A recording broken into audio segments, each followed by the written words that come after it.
الحمد لله رب العالمين والعاقبة للمتقين والصلاة والسلام على سيد المرسلين أما بعد قال الله تبارك وتعالى في كلامه المجيد أعوذ بالله من الشيطان الرجيم بسم الله الرحمن الرحيم وإذ يرفع إبراهيم القواعد من البيت وإسماعيل ربنا تقبل منا إنك أنت السميع العليم وقال تعالى في موضع آخر الحج أشهر معلومات فمن فرض فيهن الحج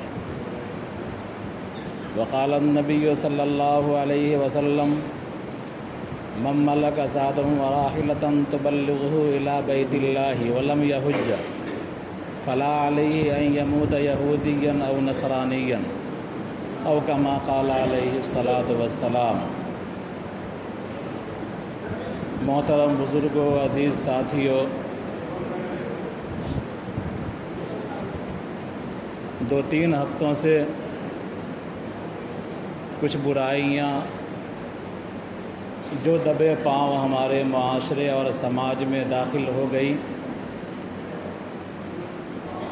اور ان برائیوں کو ہم گناہ کا کام نہیں سمجھتے ہیں، اس تعلق سے بات آئی تھی۔ اور مزید اللہ کے راستے میں نکلنے اور دین کی دعوت دینے کے تعلق سے بھی بات آئی تھی۔ ہندوستان میں مسلمانوں کے سامنے اپنی بقا کے لیے اور ہندوستان کی بھی بقا کے لیے وہی ایک راستہ بچا ہوا ہے، جو راستہ یہاں کے صوفیاء کرام نے، اولیاء اللہ نے، علماء دین نے چنا تھا۔ اس لیے کہ ہماری حیثیت داعی کی ہے، ہم میں کا ہر فرد داعی ہے، اور اپنے بھی ہمارے مدعو ہیں اور غیر بھی ہمارے مدعو ہیں۔ جو راستہ ہمارے صوفیاء کرام نے، اولیاء اللہ نے، بزرگان دین نے، علماء کرام نے چنا تھا ہندوستان میں اسلام پھیلانے کا، اسلامی تعلیمات کو عام کرنے کا، وہی راستہ ہمارے لیے کامیابی کا راستہ ہے۔ جب اپنی پوزیشن کو ہم سمجھ جائیں گے کہ ہم سب داعی ہیں اور اپنے بھی ہمارے مدعو ہیں، اور جو غیر ہمارے پڑوس میں رہتے ہیں یا ملک میں رہتے ہیں وہ بھی ہمارے مدعو ہیں، یعنی ان کے پاس جانا ہے، دعوت دینا ہے، تو بیچ کی تمام چیزیں ختم ہو جائیں گی، اور داعی اور مدعو کا جو رشتہ ہوگا یہ ہمارے لیے اور ملک کے لیے مفاد میں ہوگا اور بہتر ہوگا۔ بقیہ جتنے راستے ہمارے خیالات میں ہیں، چاہے وہ سیاسی راستہ ہو، چاہے وہ سماجی راستہ ہو، یا اور دیگر راستے جو ہمارے خیال میں ہیں، کہ ان راستوں پر چل کر ہندوستان میں ہم مسلمانوں کی نشأت ثانیہ کر لیں گے یا ہندوستان میں مسلمانوں کو استحکام دلا دیں گے، وہ تمام راستے مناسب نہیں ہیں، اچھے نہیں ہیں۔ ان میں سے بعض راستے تباہی کی طرف جاتے ہیں، بربادی کی طرف جاتے ہیں۔ لیکن جو اولیاء اللہ نے راستہ چنا تھا، بزرگان دین نے راستہ چنا تھا کہ ہندوستان کے تمام لوگوں کو اپنا مدعو سمجھنا ہے،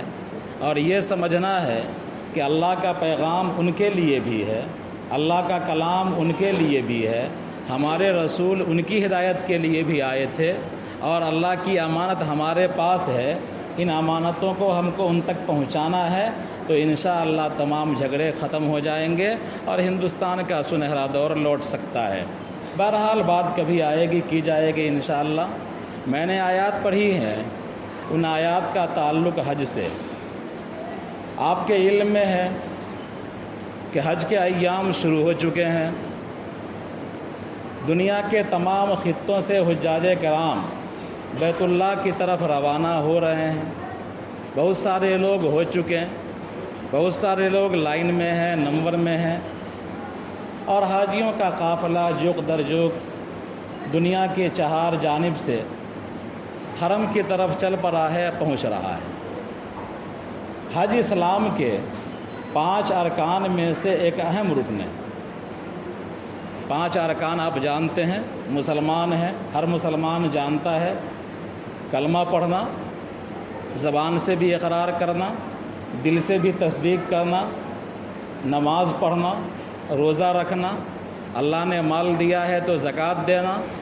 اور اللہ تبارک و تعالیٰ نے اتنی استطاعت دی ہے کہ بیت اللہ جا سکیں اور بیت اللہ سے واپس آ سکیں۔ اتنا خرچہ اگر آپ کے پاس ہے، اور اس درمیان جو بال بچے ہیں ان بال بچوں کے اخراجات بھی آپ کے پاس ہیں، تو اتنا پیسہ اگر ہے تو آپ پر حج فرض ہے۔ اور ہر انسان کی تمنا یہ ہونا چاہیے کہ جس قبلے کی طرف رخ کر کے ہم نماز پڑھ رہے ہیں اس قبلے کی ہم زیارت کریں، اس قبلے کو ہم دیکھیں۔ تو اللہ تبارک و تعالیٰ نے ایسے لوگوں پر جو استطاعت رکھتے ہیں وہاں جانے کی، وہاں سے واپس آنے کی، اتنا سرمایہ ان کے پاس ہے، اور اس درمیان جو 1 مہینہ 1.5 مہینے کی جو مدت ہوتی ہے، ان مدتوں میں جو بال بچوں کے اخراجات ہوتے ہیں، جن کے آپ ذمہ دار ہیں، کفیل ہیں، ان کے اخراجات، تو آدمی پر حج فرض ہو جاتا ہے۔ اللہ تبارک و تعالیٰ نے فرمایا الحج اشہر معلومات، کہ حج چند گنے چنے مہینوں میں انجام دیتا ہے۔ حج کے ایام دیا جاتا ہے۔ حج کے ایام تو 8 سے شروع ہوتے ہیں، لیکن حج کے جو مہینے ہیں وہ شوال کے بعد ہی سے، فرسٹ شوال ہی سے، عید کی نماز کے بعد ہی سے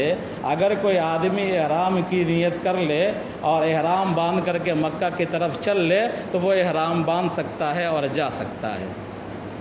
تو شوال ہوا، ذی قعدہ ہوا، اور ذی الحجہ کے ایام، یہ اشہر معلومات ہیں،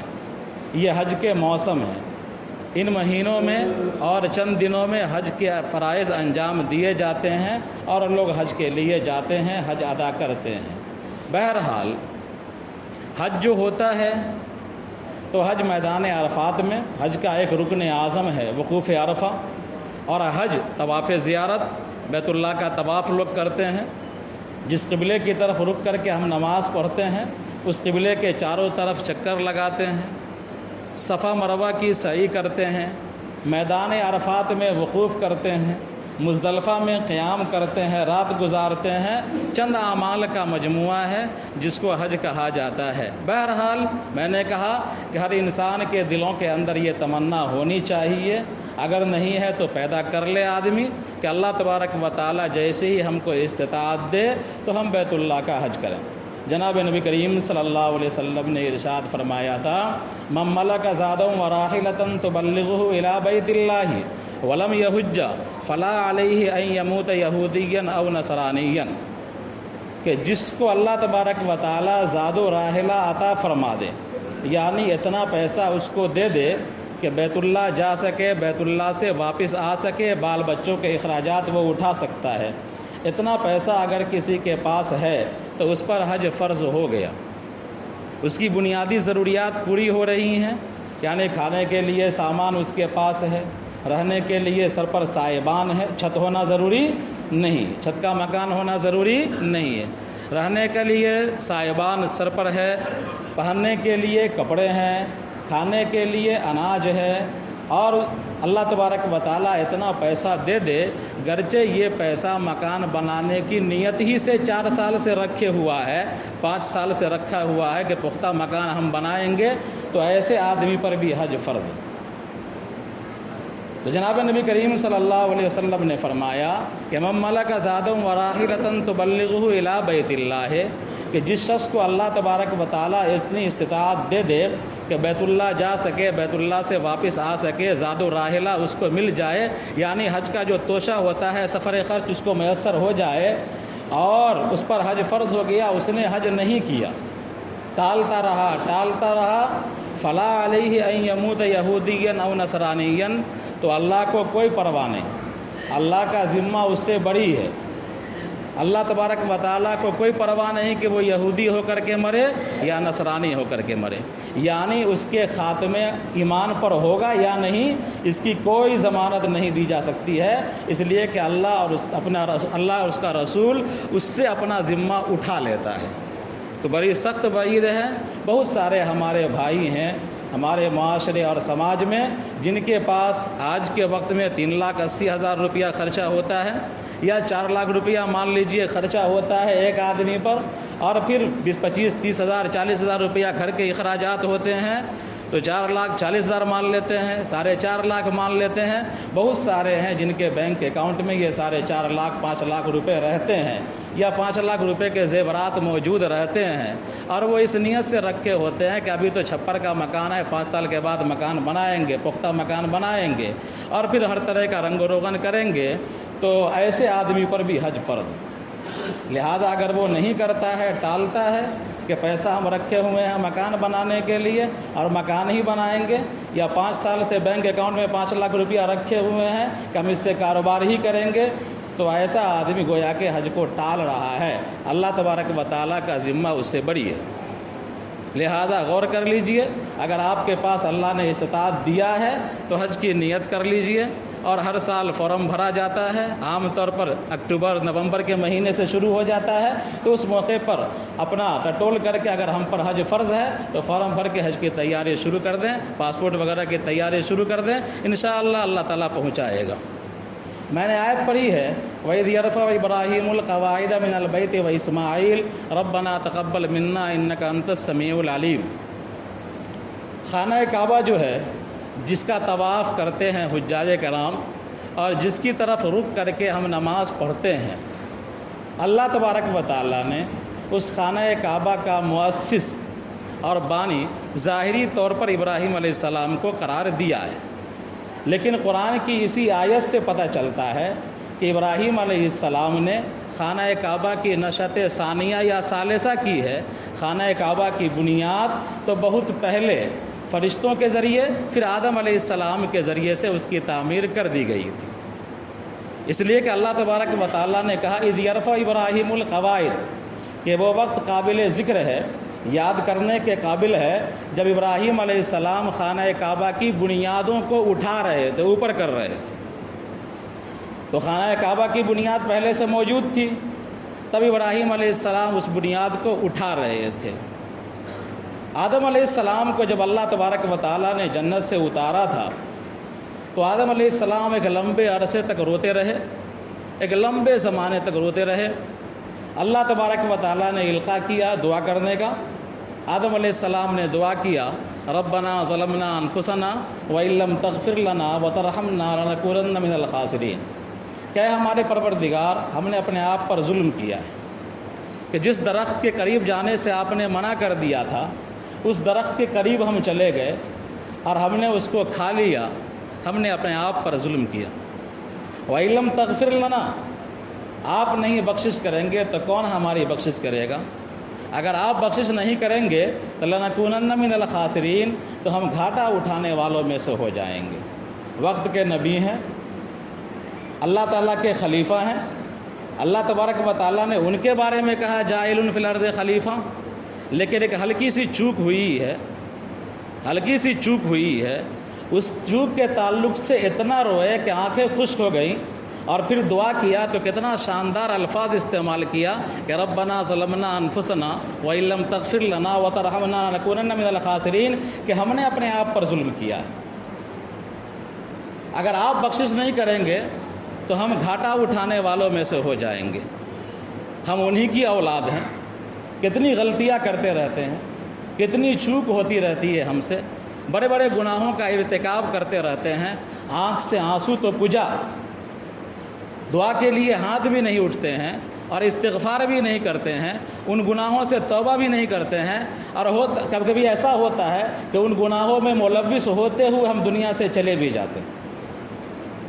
افسوس کا مقام ہے۔ تو آدم علیہ السلام کی طرف اللہ تبارک و تعالیٰ متوجہ ہوا اور آدم علیہ السلام کی توبہ اللہ تعالیٰ نے قبول فرما لیا۔ اس کے بعد آدم علیہ السلام بار بار اپنی اولادوں کے سامنے، خاص کر شیث علیہ السلام کے سامنے، جنت کی نعمتوں کا ذکر کیا کرتے تھے۔ آدم علیہ السلام کے جو لڑکے تھے ان کا نام شیث تھا، تو شیث علیہ السلام کے سامنے یا دیگر اولادوں کے سامنے آدم علیہ السلام جنت کے الطاف کا، جنت کی عنایتوں کا، جنت کی نعمتوں کا، جنت کے موسموں کا، جنت کے ثمرات کا ذکر کیا کرتے تھے۔ اللہ تبارک و تعالیٰ کو حضرت آدم علیہ السلام کا یہ ذکر پسند آیا، اور اللہ تبارک و تعالیٰ نے آدم علیہ السلام کے لیے یہ سامان کیا کہ فرشتوں کو بھیجا۔ آپ سنتے ہیں کہ خانہ کعبہ کی تعمیر سب سے پہلے فرشتوں نے کی، تو جنت کا جب ذکر کر رہے تھے آدم علیہ السلام بار بار جنت کی نعمتوں کا، تو اللہ تعالیٰ نے فرشتوں کو بھیجا۔ فرشتے جنت سے آئے، جنت کا خیمہ لے کر کے آئے، اور خانہ کعبہ جو جگہ ہے جہاں پر، وہاں پر فرشتوں نے اللہ تعالیٰ کے حکم سے وہ خیمہ نصب کیا، اور ساتھ میں آدم علیہ السلام کے لیے ایک پتھر لے کر کے آئے، اور ساتھ میں جنت کا چراغ لے کر کے آئے کہ آدم علیہ السلام اس سائبان میں، اس خیمے میں رہیں گے، اور آدم علیہ السلام جنت کی روشنی سے فیض حاصل کریں گے، اور آدم علیہ السلام اس پتھر پر بیٹھ کر اللہ کا ذکر کریں گے۔ تو گویا کہ سامان بھی، میٹیریل بھی جنت کا تھا، معمار مزدور بھی جنت کے تھے، فرشتے تھے۔ اللہ تبارک و تعالیٰ نے ٹھیک بیت معمور کے نیچے، بیت معمور 7ویں آسمان کے اوپر ہے، عرش سے نیچے، 7ویں آسمان کے اوپر اور عرش کے نیچے بیت معمور ہے، جہاں فرشتے روزانہ 70,000 کی تعداد میں، ہمارے سمجھانے کے لیے، یہ ہم انسانوں کو سمجھانے کے لیے 70,000 کی تعداد بتلائی گئی، ورنہ اللہ ہی جانتا ہے کہ کتنی تعداد ہے۔ تو فرشتے اس بیت معمور کا طواف کرتے ہیں، اس بیت المعمور میں حاضری دیتے ہیں روزانہ، اور ایک مرتبہ جس کو موقع مل جاتا ہے پھر کبھی موقع ان کو ملے گا نہیں قیامت تک۔ تو ٹھیک بیت معمور کے نیچے اللہ تبارک و تعالیٰ نے بالکل اس کے سیدھ میں، کہ اگر بیت معمور سے اگر کوئی دھاگا گرایا جائے تو بیت اللہ کی چھت پر ہی گرے گا، تو وہاں پر اللہ تبارک و تعالیٰ نے فرشتوں کے ذریعے سے خیمہ بھیج کر، جنت کی روشنی بھیج کر، اور پتھر بھیج کر کے بیت اللہ کی تعمیر کروائی فرشتوں کے ذریعے سے۔ اس کے بعد لمبا عرصہ گزرا، آدم علیہ السلام اسی پتھر پر بیٹھ کر کے ذکر کرتے تھے، اللہ تعالیٰ کو یاد کرتے تھے، اسی خیمے میں رہتے تھے، جو ایک طرح سے نورانی خیمہ تھا، جنت والا خیمہ تھا۔ تو آدم علیہ السلام کے لیے تسلی کا سامان بھی اللہ تبارک و تعالیٰ نے پیدا فرما دیا۔ وہی پتھر جس پر بیٹھ کر حضرت آدم علیہ السلام ذکر کرتے تھے، اسی پتھر کا نام حجر اسود ہے، جو بیت اللہ میں لگتا ہوا چلا آ رہا ہے۔ اس کے بعد آدم علیہ السلام نے حضرت حوا کے ساتھ، اپنی آل و اولاد کے ساتھ مل کر کے بیت اللہ کی باضابطہ گارے مٹی سے، یا اس زمانے کا جو میٹیریل تھا پتھر اس کو ملا کر کے حضرت آدم علیہ السلام نے بیت اللہ کی تعمیر کی، اور اسی بیت اللہ میں حضرت آدم علیہ السلام ذکر کیا کرتے تھے۔ اللہ تبارک و تعالیٰ نے فرمایا، ان اول بیت وضع للناس للذی ببکۃ مبارکہ، کہ سب سے پہلا گھر جو اللہ تبارک و تعالیٰ نے بنایا روئے زمین پر، وہ پہلا گھر خانہ کعبہ ہی ہے، جو شہر مکہ میں ہے۔ میں نے کبھی کہا تھا، یاد ہوگا، بہت پہلے، تقریباً 13 سال پہلے میں نے کہا تھا کہ خانہ کعبہ کی جو جگہ ہے وہ اول عالم بھی ہے، اوسط عالم بھی ہے، مرکز عالم بھی ہے، آخر عالم بھی ہے۔ اول عالم اس لیے ہے کہ زمین کی جو ابتدا ہوئی تھی، جب اللہ تبارک و تعالیٰ نے زمین کو پیدا کیا، تو سب سے پہلے خانہ کعبہ کی جو جگہ ہے وہیں پر ایک چیز ابھری، پھر اس کے بعد والارض بعد ذالک دحاہا، اللہ تبارک و تعالیٰ نے اس کو پھیلا دیا۔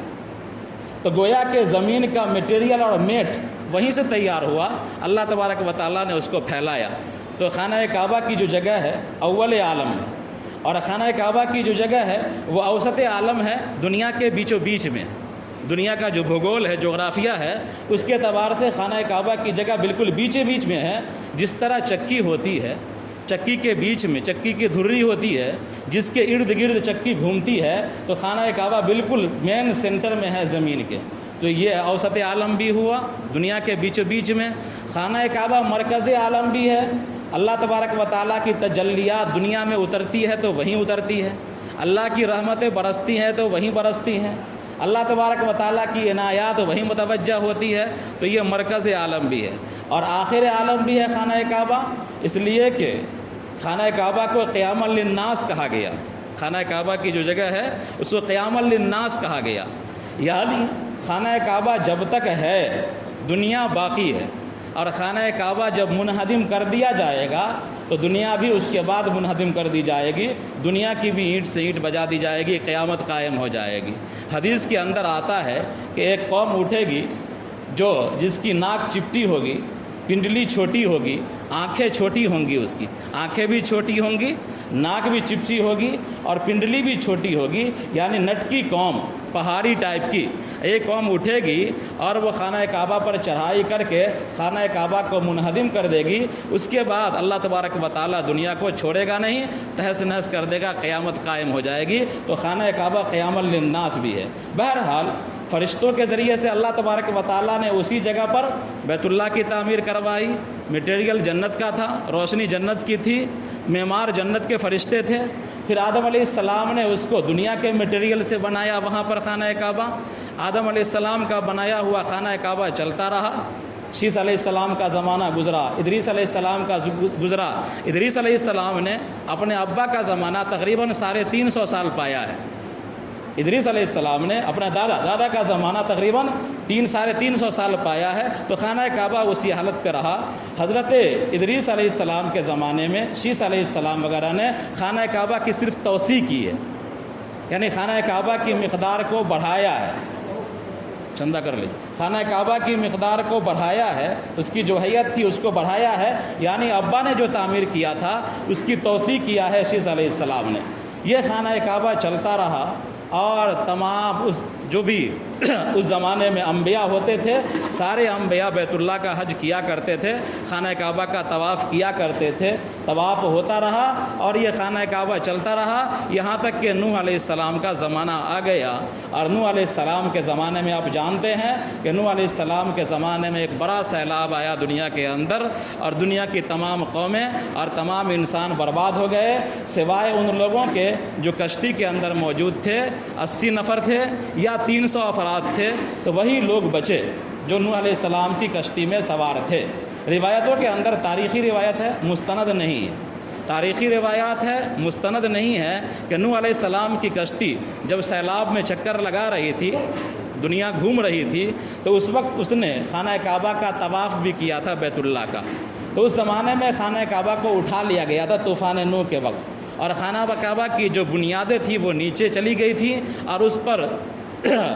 جب سیلاب آتا ہے، تباہی آتی ہے، تو آپ دیکھتے ہیں مکانات اندر چلے جاتے ہیں، مٹیاں اوپر آ جاتی ہیں، تو خانہ کعبہ کو اٹھا بھی لیا گیا تھا، بنیاد نیچے رہ گئی تھی، اور بالوؤں کا اور ریتوں کا یا اسی طرح کنکروں کا قطع اس پر جمی ہوئی تھی، کافی دبیز۔ اللہ تبارک و تعالیٰ نے ابراہیم علیہ السلام کو حکم دیا تھا، جس کا ذکر ہے وَإِذْ يَرْفَعُ إِبْرَاهِيمُ الْقَوَاعِدَ مِنَ الْبَيْتِ وَإِسْمَاعِيلُ رَبَّنَا تَقَبَّلْ مِنَّا إِنَّكَ أَنْتَ السَّمِيعُ الْعَلِيمُ۔ ابراہیم علیہ السلام عراق کے تھے،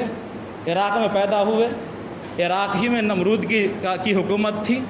عراق بڑا تہذیب یافتہ علاقہ تھا، دنیا کی سب سے قدیم آبادی جو مانی جاتی ہے، موجودہ جو دنیا ہے، انسانوں کی قدیم آبادی عراق کی آبادی ہے۔ تو عراق میں کئی انبیاء آئے، یونس علیہ السلام بھی اسی علاقے کے تھے، تو ابراہیم علیہ السلام عراق میں پیدا ہوئے،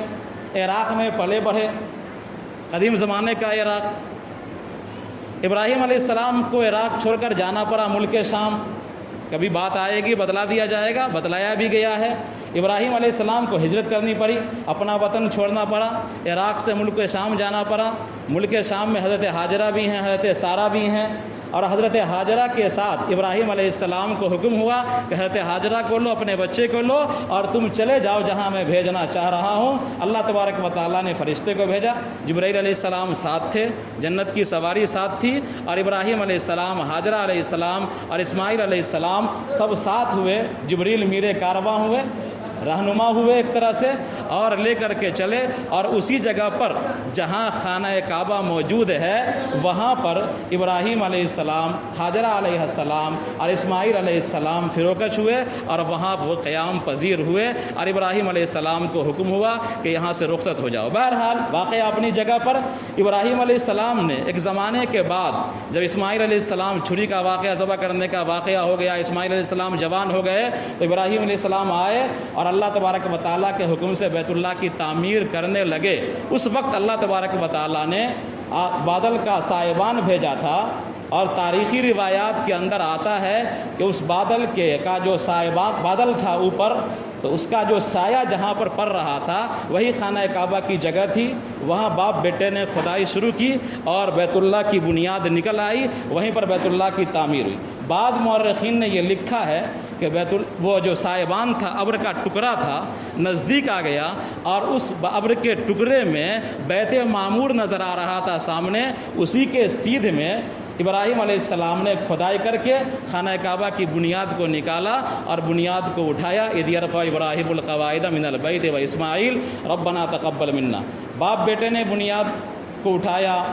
عمارت بن گئی، عمارت مکمل ہو گئی اللہ تبارک و تعالیٰ کے حکم سے۔ تو ایک پتھر پر ابراہیم علیہ السلام کھڑے ہو کر بیت اللہ کی تعمیر کر رہے تھے۔ اس پتھر کے بارے میں اللہ تبارک و تعالیٰ نے اپنے پاک کلام میں ارشاد فرمایا ہے، فیہ آیات بینات، بات ختم کر رہا ہوں، فیہ آیات بینات مقام ابراہیم، کہ اس میں بڑی نشانیاں ہیں اور بڑی نشانیاں مقام ابراہیم ہیں۔ یعنی اللہ تبارک و تعالیٰ نے اس پتھر کو، جس پتھر پر کھڑے ہو کر ابراہیم علیہ السلام بیت اللہ کی تعمیر کر رہے تھے، مستری کا کام کر رہے تھے اور اسماعیل علیہ السلام مزدور کا کام کر رہے تھے، اس پتھر کو نشانی قرار دیا۔ سوال یہ پیدا ہوتا ہے کہ پتھر تو بہت تھے، وہ پتھر بھی تھا جو پہلا پتھر رکھا گیا، بنیاد کی تو بڑی اہمیت ہوتی ہے، تو پہلے پتھر کو اللہ نے نشانی کیوں نہیں قرار دیا؟ ابراہیم علیہ السلام کے قدم کتنے پتھروں پر پڑے، ان کو نشانی کیوں نہیں قرار دیا؟ خانہ کعبہ میں کتنے پتھر لگائے گئے، ان کو نشانی کیوں نہیں قرار دیا؟ لیکن اسی پتھر کو، جس پتھر پر کھڑے ہو کر ابراہیم نے بیت اللہ کی تعمیر کی، اس کو اللہ تعالیٰ نے بڑی نشانی قرار دیا، مقام ابراہیم بتلایا، وہاں پر نماز پڑھنے کا حکم دیا اللہ تعالیٰ نے۔ محدثین لکھتے ہیں کہ اس کے پیچھے جو بنیادی وجہ ہے، بنیادی نقطہ یہ ہے کہ اللہ ابراہیم علیہ السلام نے اس پتھر پر کھڑے ہو کر کے اپنی مزدوری مانگی تھی، اور وہ مزدوری یہ تھی کہ ربنا تقبل منا انک انت السمیع العلیم، کہ ہمارے پروردگار ہم نے یہ تعمیر مکمل کر لی، آپ کے فضل سے اس کو قبول فرما، ربنا وبعث فیہم رسولا منہم یتلو علیہم آیاتہ ویزکیہم۔ اسی پتھر پر کھڑے ہو کر ابراہیم نے کہا تھا کہ ہمارے پروردگار ان قوموں میں ایک رسول بھیج دیجئے جو تیرے آیات کی تلاوت کرے، لوگوں کا تزکیہ کرے، لوگوں کا علم اور حکمت کی بات سکھائے۔ یعنی اس پتھر پر کھڑے ہو کر ابراہیم علیہ السلام نے اللہ سے مزدوری جناب نبی کریم صلی اللہ علیہ وسلم کے ذریعے سے مانگی تھی کہ ان کو ہمارے نسل میں اور اس خانہ کعبہ کی حفاظت کے لیے، اس خانہ کعبہ کو آباد رکھنے کے لیے، اس خانہ کعبہ میں قیامت تک کو طواف کروانے کے لیے اس آخری نبی کو ہماری نسل کے اندر مبعوث فرما۔ تو ابراہیم علیہ السلام نے اس پتھر پر کھڑے ہو کر دعا کیا تھا، اس لیے اللہ تعالیٰ نے اس کو مقام ابراہیم کہا، اور وہاں پر کہا کہ 2 رکعت نماز پڑھو۔ تو ایک پتھر پر کھڑے ہو کر ابراہیم نے دعا کیا، اللہ تبارک و تعالیٰ نے اس پتھر کو نشانی بنا دیا۔ لہذا ہم اور آپ اپنے نبی کی اگر پیروی کریں گے، اپنے نبی کی سنت پر چلیں گے، اپنے نبی کو مانیں گے، تو کیا اللہ تبارک و تعالیٰ ہم کو یوں ہی دھتکار دے گا، دھکے دے دے گا جو دھکے ہم کھا رہے ہیں؟ اللہ تعالیٰ ہم سب کو صحیح سمجھ عطا فرمائے۔ ربنا تقبل منا انک انت السمیع العلیم۔